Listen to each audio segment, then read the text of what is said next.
ছোট বিজনেসে কিভাবে কম সুদে 4-5 লাখ 6 লাখ 10 লাখ যত তোমার রিকমেন্ড সেই অনুযায়ী তুমি লোন পাবে। দেখো, প্রথম কথা, যখন তুমি কোনো ছোট বিজনেস শুরু করবে একদম, তখন চেষ্টা করবে নিজের সেভিংস, বাবা মা দাদা দিদি বন্ধু বান্ধব তাদের কাছ থেকে টাকা নিয়ে শুরু করার। কেননা প্রথমের দিকে তুমি যদি লোন নাও তাহলে তোমাকে পার্সোনাল লোন নিয়ে বিজনেস শুরু করতে হবে। আর পার্সোনাল লোনের যে সুদের হারটা ওটা অনেক বেশি থাকে, 15-16-20% অবধি চলে যায়।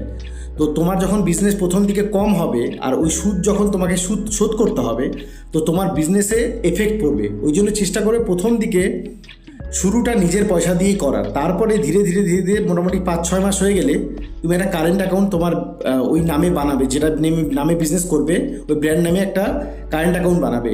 সেখানে যতটা পারবে ট্রানজ্যাকশান করবে। ট্রানজ্যাকশান করার পর মোটামুটি 1 বছর হয়ে গেলে আশেপাশের এরিয়াতে সিএ হয় চার্টার অ্যাকাউন্ট, তাদেরকে যে কোনো একটা চার্টার অ্যাকাউন্টকে ধরে সিসি লোনের জন্য বলবে। সিসি লোন বলতে ক্যাশ ক্রেডিট। সিসি লোনের শুধুমাত্র বিজনেসের ক্ষেত্রেই সিসি লোন পাওয়া যায়। এবার বিজনেসের ক্ষেত্রে সিসি লোনের সুবিধা কি? ধরে নাও তোমার ছোট বিজনেস, এবার 4-5 লাখ টাকা অবধি তুমি 1 বছর করার পর তুমি ধরো আরও এক্সটেন্ড করবে বিজনেসকে, হয়তো আরও বড় করবে বিজনেসটা, বা আরও 2-4টা ব্রাঞ্চ খুলবে, বা 1-2 ব্রাঞ্চ খুলতে চাও, তো তোমার মনে করো 5-6 লাখ টাকা লাগবে।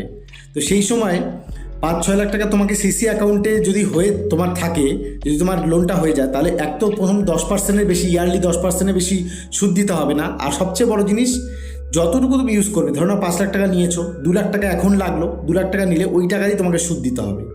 আর এটা বিজনেস যারা করে তাদের জন্য সিসি লোন খুবই সুবিধা।